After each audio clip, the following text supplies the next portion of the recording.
everybody, it's Drybear. And at this point, I think a lot of people are either settled into doing maintenance or keeping up with just their upkeep of Dune Awakening, or are taking a break waiting for new content to come online. You know, they enjoyed the game, they got some good time out of it, but they're waiting for something new, something fresh, something awesome to play with, either new content, new zones, reworks to the end game, expansions to Deep Desert, or expansions to the storyline, or new things to craft, new tiers, that sort of thing. However, we finally got an official response from Funcom on this, talking about a roadmap for the future going over now through Q1 of next year, so like, you know, just before the spring, and also just thoughts on what's coming into the game in the short term and what they'd like to do going forward. So today, let's dive into what their official response was and what their roadmap looks like. And they begin by saying it's been a while since they put their last letter out, and they do have an explanation for this as well, but they wanted to kind of get the community updated on what they've been working on and what their plans are. They go on to say that the reason communication, customer support, and updates have been either spotty or absent for them is because they worked real hard on getting the game launched out, and then following that, they approved or had state mandated time off, PTO, for their employees. So they say, apologize if people feel the communication around issues with the game has been lacking. We're focused on improving this with a percentage of the team having their well-earned and state-mandated vacations. Customer service and the community team have not always had access to developers who can answer their every question, which kind of is understandable. If, you know, if the UI team is out on, you know, they're out on vacation and you have a question on why a certain UI element works the way it does or what features they're planning to add to the UI, you can't ask the people that are working on it, so it kind of makes things a little awkward. But let me know what you think about this response down below. And they say they've been hard at work, primarily focusing on stability and bugs, which kind of was a big detractor for a lot of things. And this is kind of the age-old problem with games as a live service, is you have the things that make the foundation sturdier that aren't all that sexy, right? Like,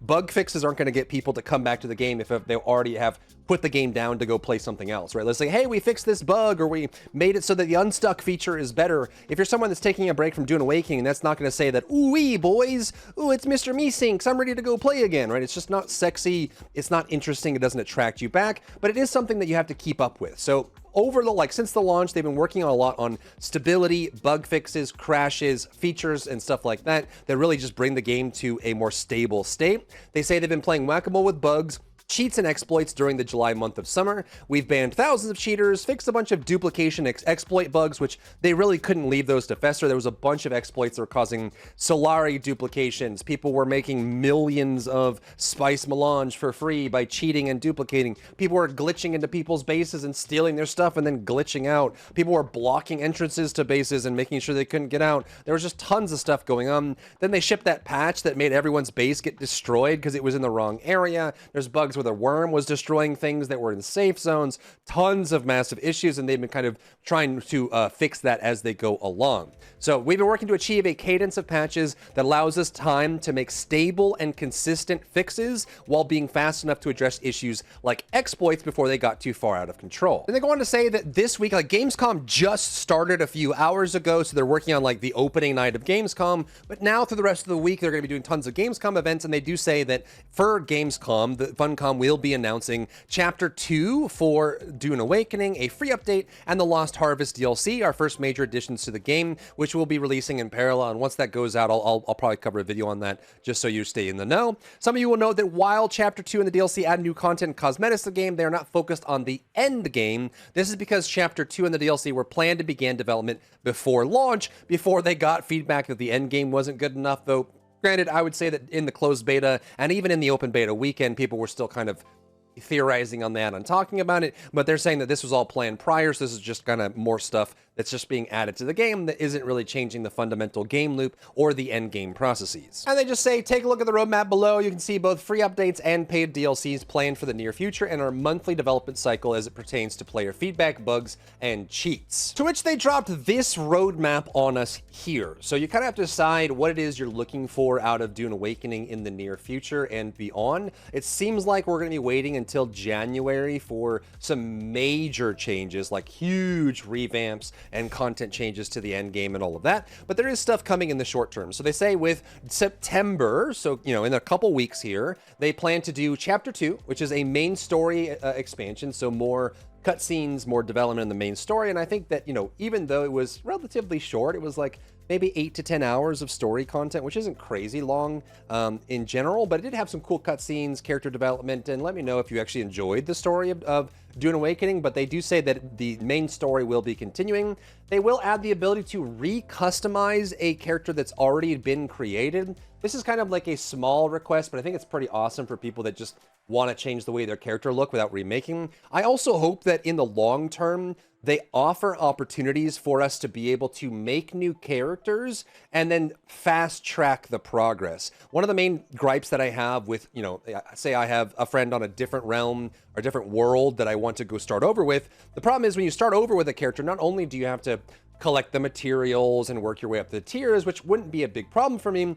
The main problem that I have with making a new character in Dune Awakening is primarily the fact that you have to go do all of the quests again. You have to do the main story quests again. You have to go do all the journey quests again. You have to go unlock all of the classes and their higher level forms again. So it's like unlocking all the talent trees and bonuses. Like that part is so tedious and so annoying that it kind of discourages me from starting over on a new server. Not that I actually don't mind starting at the bottom of Haga Basin again and working my way up, farming materials. I don't mind any of that.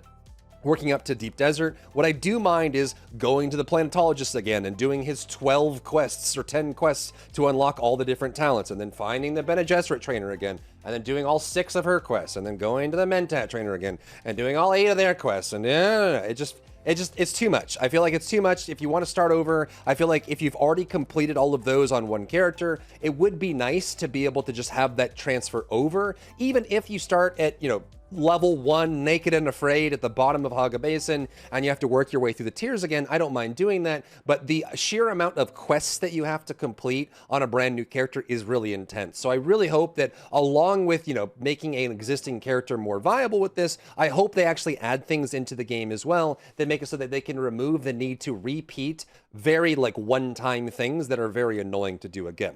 They also mentioned dynamic encounters. They've kind of talked about wanting to do better boss fights, better dungeons and things like that. Dynamic encounters is it's hard to know what they mean here. Like they can mean a lot of different things with this. I think they're just trying to make the encounters with enemies a lot more interesting. They want social hub contracts, so new contracts added to the game, which is really cool.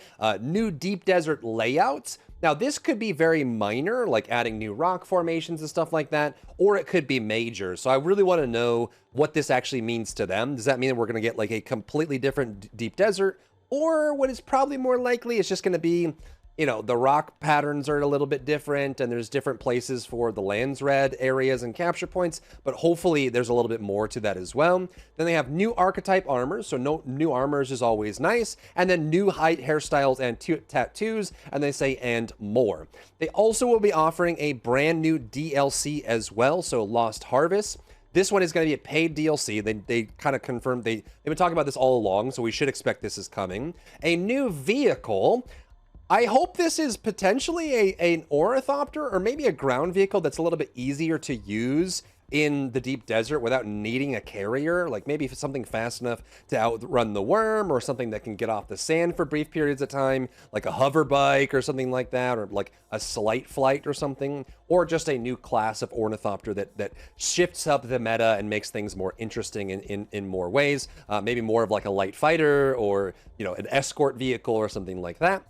New contract chain with unique locations, which could be really cool. New building pieces and decorations as part of the DLC, and then new armor, weapons, skins, and new swatch and emotes. So most of what we're getting in September is cosmetic. So we're getting character recustomization to recustomize existing characters. We're getting new, new archetype armors, new hairstyles, new tattoos, new building pieces and decorations, new armor and weapon skins, new swatch colors and emotes. So a lot of cosmetics. The challenge here is that, you know, again, if you're someone who has put the game down and you're taking a break, cosmetics isn't going to bring you back. You're not going to be like, ooh, a new swatch color, I'm coming back to the game, let's go start a new character or go jump back into the game. So I hope that, you know, as we move into the later stages like of Q4 in this year, we actually start seeing some pretty substantial updates there. But that's what we have for September. And we also know that they did talk about a tank, like more of like a heavy armored combat ground vehicle early on. So like they kind of teased it about a month ago, talking about with some of their dev comments.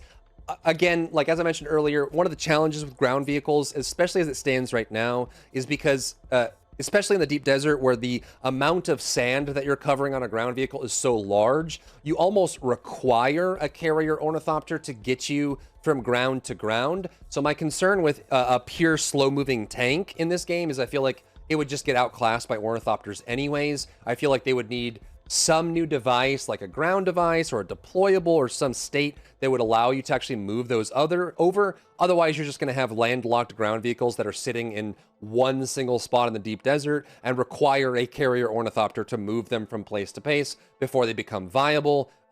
Is it a rocket vehicle? Is it a tank that actually shoots rockets? Is there a new ammunition type? We'll have to see, but they do mention a new vehicle here for the DLC, and this is a paid DLC as well. Then after their September part of the roadmap, they move on to January to March, so pretty far out. We're talking about at least 3.5 months, if not more. However, this one should hopefully be a lot more substantial. So this one is Chapter 3, so we're getting Chapter 2 in September. Chapter 3 is going to be revamped endgame and more. Super generic, very broad strokes here, no details given, but they say revamped endgame. And so we'll kind of have to see if Funcom can pull this off. I think if they can actually make a fully fleshed out endgame, and they take a lot of time to do it, and it's awesome when it comes out, I think that will go a long way for them, right? If they can actually make Landsraad a lot more interesting, if they can make Deep Desert a lot more involved. I think Deep Desert, my biggest gripe with Deep Desert right now, if we put aside the PvP versus PvE debate, which I think is a whole other topic of conversation, we just talked about the experience of going through the deep desert.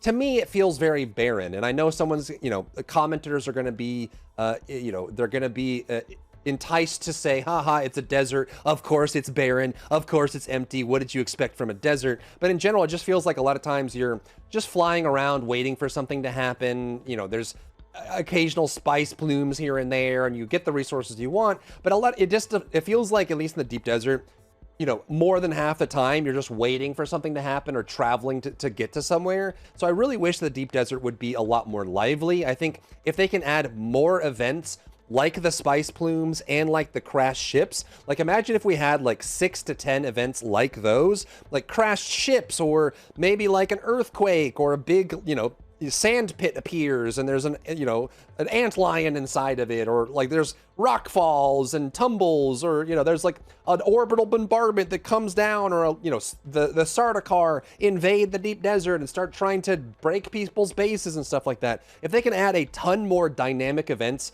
to the deep desert and make it feel more alive and more interesting, I think that would also help it feel more fun for people that are just in the deep desert existing, right? You go there for your tier 6 materials, you go there for your spice, but it would be very cool if while you were there getting those important things, a lot more interesting things were happening, and it would also encourage people to be part of the end game process in general. So they talk about revamping the end game for January through March, and they also talk about another DLC coming around that time frame, Raiders of the Broken Lands, and they describe it as cosmetics. The Broken Lands are shattered plains of broken rock, known for their fearsome raiders. So because it's a DLC, I don't imagine this being a zone or an area, because they probably don't want to try and lock that behind a paywall in general, especially for a game that's already has a premium price associated with it.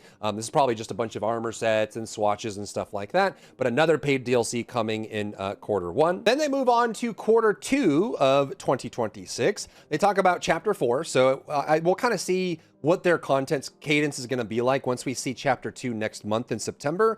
So if Chapter 2 is any indication, then they talk about Chapter 3. So basically they're going to be doing a new chapter for the game every quarter. So Q1 next year is going to be Chapter 3, and then Chapter 4 in Q2 next year. So April through June. So they're going to reveal that. But they, at least for what we know on Chapter 2, a new story expansion, new customization options, new storylines, and new contracts. So just making the game bigger from that standpoint. And then another paid DLC in Q2 next year called The Water Wars. And the description is, water is life, just like Shrek. The water shipper families are at war, fighting for control of the polar caps of Arrakis. So the fact that it says polar caps here, again, this could just be fancy flavor text describing cosmetics that come with this in general. However, because it says polar caps, maybe we get some new influence, or maybe like with chapter 4, we're going to get a new zone or a new area that we can travel to. Without telling, revealing anything about the story, there was a water shipper mansion as part of the main storyline, and there was some, changes of control, some change of power with the water shipper mansion. So hopefully the water shipper families being at war is super interesting. We get some new characters coming online and an expansion to the story as well in Q2 next year. Then finally, they teased that at some point in 2026, so gestures broadly at everything, they mentioned that there will be an expansion. So this is pretty big. They also mentioned with this year, earlier this year, they mentioned that consoles will be coming by the end of 2026. So they're saying that by the end of 2026, we're getting consoles. They also plan to do an expansion. And honestly, I think that Dune Awakening is a good candidate for an expansion style, right? Imagine if the amount of content that existed in base game Dune, if they released that as a full expansion rather than these small paid DLCs, I think that would go over really well, right? If we got another Haga Basin and another deep desert map that plays differently with a different end game loop, and all of that kind of came with a brand new expansion for the game, like the MMO that it wants to be. It's an MMO light, a light version of MMO. Hopefully that ends up kind of coming together. And if they do that, I think even if you're someone who's been taking a break from Dune Awakening, if you came back and saw that there was a whole new zone like Haga Basin and a whole new endgame area that's like Deep Desert and has a whole bunch of weapons and another class being added to the game with new combinations and abilities, new buildings, new tiers, like, we're at tier 6 now, but maybe they had tier 7 and tier 8. I think that even though you're someone who may be taking a break from Dune Awakening, that would bring you back. You'd be like, heck yeah, let's go check all that stuff. Let's start a new character. Let's explore the new areas and do that kind of thing. So they're going to be doing expansion 2026, consoles in 2026, which is usually a resurgence for a game. If you use any games that launch on like PC first and then come to consoles, or if they launch as a console exclusive and eventually come to PC. You think about like God of War Ragnarok, Stellar Blade. They start as an exclusive on consoles, and then a year or two later, when they come to PC eventually, it's like a new marketing beat, right? Like the people that are on that platform get to try the game and they get very excited about it, which is really cool. They talk about more free updates and more paid DLCs as well. Now they go on to explain the roadmap image that we just went through. So they say, we will share more about the major content and features coming in Chapter 2 and the DLC soon. But in terms of quality of life improvements, we're adding the ability to rename vehicles, storage containers, and other placeables. Renaming storage containers is huge. I think it's one of the core features of any survival game is being able to organize and label your storage. So having that in the game is going to be really cool. And they also will have more reliable Ornithopter rockets for combat enthusiasts. I am kind of on the fence about this one. Let me know what you think about this down below in the comments. But I feel like the dumb rockets I feel like the flight model in Dune Awakening and how the rockets interact, if the dumb rockets become lock-on rockets, I feel like Dune, like Deep Desert, is going to become a little bit more annoying. I think it is kind of, if you're going to have very basic flight controls and dumb rockets, then like timing and positioning, come into play. But if they go to lock-on rockets or smart rockets in this game, I don't think the Ornithopters can hold up to unavoidable damage unless they decide to go through, like, if they start adding noise and chaff to be able to, like, dissuade lock-on systems.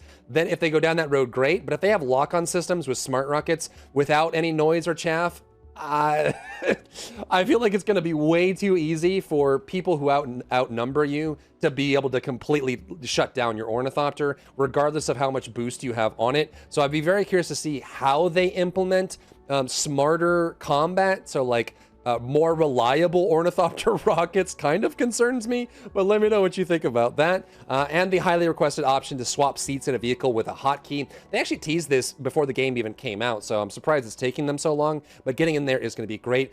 We just did a public test for the patch that's live in Dune Awakening now, so you'll be able to do that, and that will be coming to public test soon. Next, let's talk about the end game. During summer, we've made changes and tweaks to the formula of the Deep Desert with varying degrees of success. That's a very good way of putting it. We have attracted very different demographics to the game, and they're asking for very different things, which is also true. And they also did that poll, that survey a couple weeks ago, like a month ago, asking like, hey, how much PvE do you want in the game? How much PvP do you want in the game? And they've been trying this like really delicate tight walk of like, can we actually get PvPers and PvEers to cohabitate peacefully in the best way possible. They're definitely not there yet, but let me know what you think about the changes they've been making. They've definitely kind of been pushing that. Then they go on to say, we've identified several core issues. Loss of items, vehicles, a big problem. Part of that was just bugs, and also like lots of issues with crossing meshing borders and also zoning. There's definitely at times where like people will zone in from one zone to another, and they zone in without their ornithopter, or their ornithopter's under the ground. You cross a server meshing boundary and you get kicked out of your ornithopter and fall to your death, and all kinds of stuff like that. Also, players feeling that they are forced into PvP, exploits and cheats, and lack of endgame content grind. This is a pretty good summary of the issues that they've been struggling with. And they're going to say that there are things that we can do in the short term to address some of these problems, and things that will take us longer to improve. So short term, we'll be making changes that are heavily requested by players, and here are some of the examples. Starting with improved player logging. One of the key frustrations we see is the lack of information and clarity around why certain objects, vehicles are gone.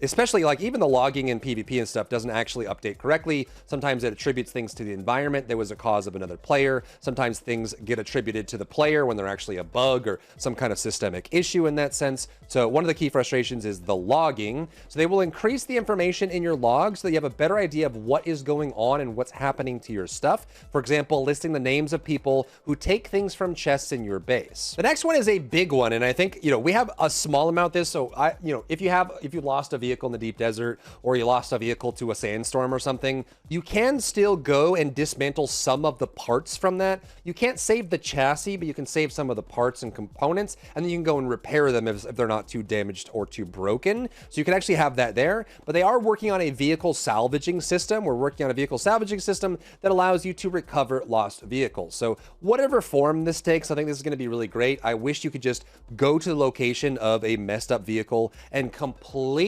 salvage it rather than pulling off broken components and holding on to them. On top of the fact that our personal inventories are quite limited as far as what they offer, and the fact that you have to hold them in your inventory with a different vehicle is kind of there, but vehicle salvaging would be a great addition to the game. Then they did a cobalt paste and vehicle inventory changes that we're talking about. Actually, one of these has already gone live in the hotfix this morning. We're adjusting the volume of the infamous cobalt paste and adding more slots to the assault ornithopter vehicle inventory. We're adding a cargo container that can be carried by the carrier ornithopter. That's pretty cool. So you get a cargo container that you can pick up and haul it with your carrier. So you can run like a carrier that brings a trawler or something, a carrier that brings a buggy, or a carrier that brings a big box that you shove stuff in. All of those could be really cool. However, they did just ship in the hotfix this morning. They lowered the volume of cobalt paste so you can hold more of it at once. Instance deep desert loot. The constant camping and queuing of the deep desert's testing stations leads to a frustrating experience where people arrive at an empty testing station. True. We're going to change these to be more in line with the rest of the game. I don't know what that means, to be honest. I mean, you can make a lot of conjecture about what they mean by in line with the rest of the game. But there's a lot of camping of the constellation chests, as my chat calls it, of just farming the testing stations. I've even seen people somehow get their ornithopter inside of a testing station so that they could store more of the stuff they're stealing from the testing station loot. It does feel a little bit like a loot system from like the 1990s. It's very outdated and very inelegant. So hopefully they have some cool changes to this. I don't really know what they mean by in line with the rest of the game, because I would say that the rest of the game also has other storage and looting issues, but it could definitely be improved, and we'll have to wait and see what they mean by this. Let me know what your interpretation of this verbiage is down below. Next, offline notifications about important events. We understand that not everybody can or wants to log in to check power taxes constantly in the game. We would like to create a notification service that sends you the status of your base via email. This one is squarely aimed at you, Ben. I'm guessing this is someone internally that has to do this, but I'm guessing that they would want to basically implement a system where you would get an out-of-game notification through email that says, hey, you have 12 hours remaining on your base's power, or you have 6 hours remaining until your taxes are due, warning, heads up, that sort of thing, which, I don't think that's going to be like the game saver, but it's nice. It's a nice feature. It's nice to have, and I think it's also good for people that want to play Dune Awakening as part of their game rotation as they're playing other games. It's nice to be able to say like, hey, I'm going to go put 17 days of power into my base, and then when I go play Clair Obscure or something for a week, I want to be able to know that my power is ending soon without having to log in, which I think is kind of like mindful of people playing multiple games and is a cool feature. Next, they want to talk about the end game and what they're planning. I mean, obviously they're promising they're going to keep looking at improvements, quality of life, cheaters and exploits, and stability. Now, they say that, as mentioned previously, the Landsraad is supposed to be the end game activity driver, and in that, I would say that it's a very, very weak end game driver. It's literally just a menu with buttons on it. Like, when they described it, it sounded like it was going to be like the political positioning that you saw in the movie, and you're like, backstabbing people and, bribing people and killing people and assassinating leaders and all of that. However, it's really just a menu with like mini quests that are very simple and done very quickly. So yeah, they have that going for them as well. So they do want it to be the end game driver. Currently, it does not have the breadth or depth of content or progression to serve that function, which is true. As we work towards chapter 2 or 3, we will begin to tie the faction progression of the game to the Landsraad, while also systematically building out the Landsraad with a greater variety of activities across the world. I think that alongside adding more activities and more quests and contracts for the Landsraad, I think they also need to make it more like game space, like world space, like make it so the vendors are a part of it. Make it so the dialogue is more involved. Make it so that, people can do things as an individual or as a group or as a guild and actually have those as viable options. Like, make it an actual political landscape, which could be really cool. As we tied into it, we'll also bring it to a variety across the world. So they are working to make Landsraad more integrated with the activities and also add more activities to it. As a player, this means that you can increase your faction rank by completing Landsraad tasks, checking in with your Duke or Baron occasionally to perform special missions and visit faction vendors. I personally, and maybe I'm being too harsh here, I want to do a lot more than this. Obviously, that's going to take time and expansion, but I think things like this just feel like modular increases to the Landsraad system without it being kind of like an overhaul in general, but let me know what your perspective is. Then they mentioned that Landsraad activities will become contract-based rather than delivery-based, and allows us to effectively remove the issue of stockpiling that is currently endemic to the game, which I think is good. There's definitely like the haves and have-nots situation where large guilds are stockpiling mass amounts of materials. As soon as the Landsraad contract becomes available, they rush over and instantly complete it, and then that's done and over with, and that's the whole experience for Landsraad. So having there be more contract is great. I don't think there's anything necessarily wrong with having turn-in options for the Landsraad in general, but I do think that that should be the only option, so this becoming more varied is a good thing. And they say that assures that people are rewarded for solo play as well as making contributions easier for them to track, and will give you many choices in how you progress over time. As for planned activities, we have plenty in mind in addition to the current testing stations and shipwrecks. The following list contains examples, but not promises, as these will take work and time to deliver. But currently we're thinking of things like assassinations, treasure maps, races, construction challenges, duels, faction versus faction maps, improved control points, scavenger hunts, temporary crafting challenges, etc. I think bounties would be really cool. Like if there's someone griefing or PvPing, I know PvPers don't like to be called griefers, PvPing in the deep desert, it would be cool if like there was like a star system, where like if you killed enough players in the deep desert, you got a bounty put on your head, and then people could take bounty contracts and then hunt you down if you're online.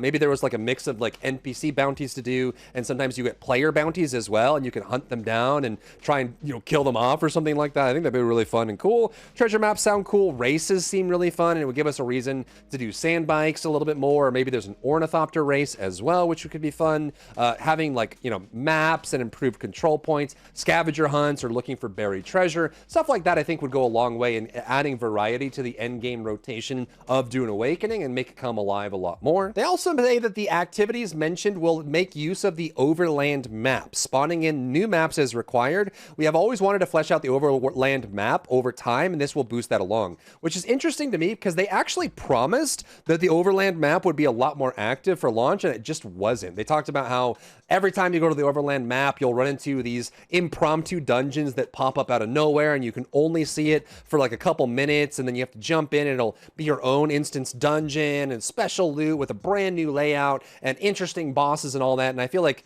they just didn't deliver on that for the launch of the game. So adding more to the overland map would be really cool. I think right now the overland map is just an interesting, neat, novel idea that is just has no execution really. It would be really fun if they wanted to go with this kind of arcade overland map style where you're like this Galaga Space Invaders ship flying around. If they added like boosts and jumps and obstacles and like little Sardaukar ships would come at you and try and shoot you down. And there's like all these like gamified elements to it. And then you would encounter random instance dungeons or, you know, like water shipping mansion missions and locations would pop up with dialogue and stuff like that. If they made the overland map actually fleshed out, and that's probably my biggest gripe with most of the endgame activities in Dune Awakening, is they just feel very rote, very simplistic, and very surface level. Like the Landsraad quest screen, the barrenness of the deep desert, the overland map being literally just a giant square that you fly in a straight line over to get from zone to zone. Like if they actually added more substance to these things, I think it could go a long way, and it sounds like they're moving in that direction. As the Landsraad activities become more fleshed out, we will then transition the deep desert back towards the original in intention,